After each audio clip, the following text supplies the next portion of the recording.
going on, guys? Welcome back to the channel.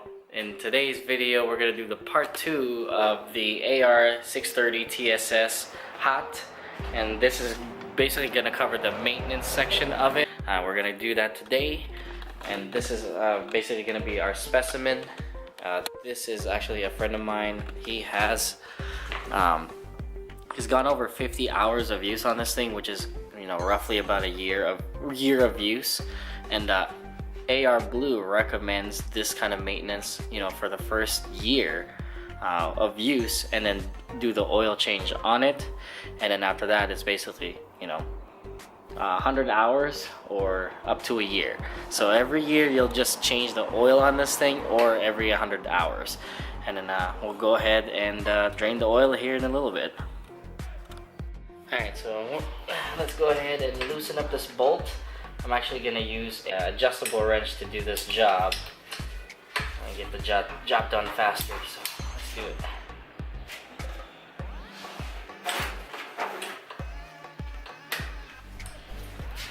So it's already loose, so all we're going to do is make sure that we catch all of the oil.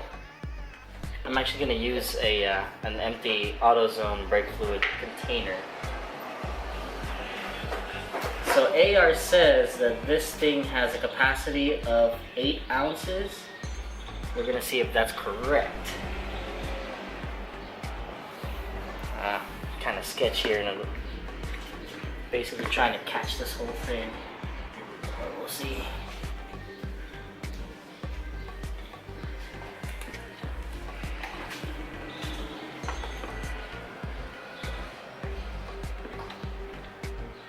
I don't know the condition of the... made a mess a little bit. Alright, so made a bit of mess of that. But yeah, the oil still seems to be looking good. But we'll see. I'll try and grab a rag here in a little bit just to clean up whatever went to the floor.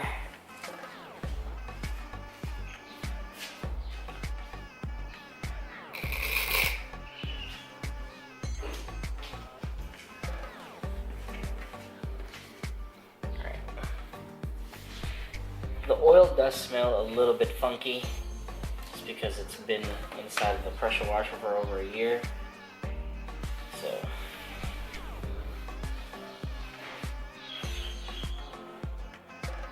looks like it's been drained. Still have a little bit left coming out of the pressure washer here. I'll try and clean off the drain plug while we're at it.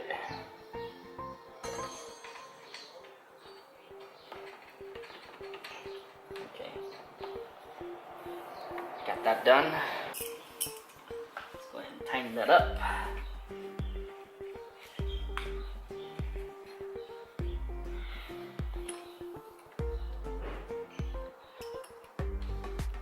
We'll try and figure out what the size of this drain bolt here in the future, but right now I'm just using the adjustable wrench just so we can make this job a little bit faster. Alright, so now that we drained all of the oil inside the pump, we're gonna go ahead and try to fill it up. I'm gonna use a funnel to make sure it doesn't spill all over the place like we did in the first part.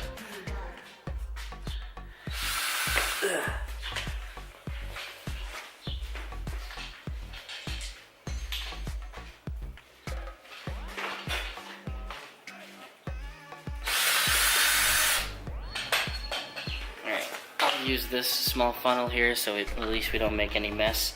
Now, like I said, AR recommends that we use about 8 ounces of oil, and this is the recommended oil that they actually when we call them, this is what they recommended to use on this particular pressure washer. So sales thing, but we're gonna try it. Yep, definitely we're gonna have to try it. And then I want to see if we can get the part number for this, so we can go ahead and reference that in the video.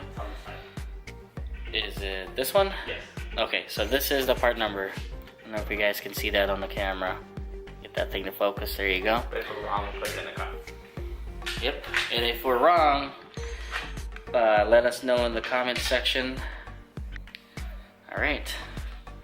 Now we're gonna have to measure this. So like I said, 8 ounces. So basically, this is a 16 ounce container. So we're gonna try and use half of this. But I'm gonna stop at 6 ounces, and then this is actually the dipstick and basically the oil cup, the oil cap for this thing. You can't really see anything there. Huh? Yeah, that's the problem. Is this is a year old pressure washer, so we can't really see the oil fluid level indicator on this side. So, like I said, we're gonna have to eyeball it. Let me see the black thing.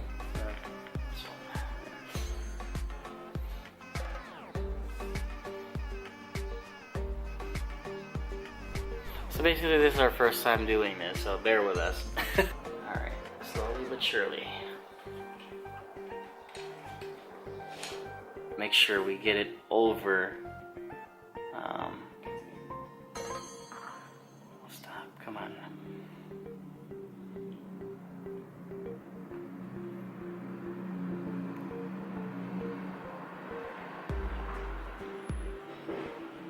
Alright, so that's all the way up to the top of this thing. So, one eternity later. alright, so in this part of the video now, we're going to talk about the orifice size and you know, what pressure washers you can actually use them. You want to start this one off? Well, first I would believe that depending on what pressure washer you're getting, if you're getting something from like Home Depot, Lowe's, what we found out of owning several ones in the past was that the specs that come with the pressure washers, kind of like the ones from Lowe's, Home Depot, Amazon, are not true to their specs of GPM or PSI. So what we suggest, if you already have one of those pressure washers, is to actually get one of these, which measures the PSI that actually is been getting put out by the pressure washer that you own. Yep. And it's a Valley Industries pressure gauge. It goes up to like 5,000 PSI. This is basically gonna connect to like a 3/8 quick disconnect. So. Yeah, so that's something you might have to modify your hose to do in order to get this on there, but you can find, or we might put stuff in the description how you can get to those, but you can get those at your any hardware store that you have or on Amazon, because Amazon has everything.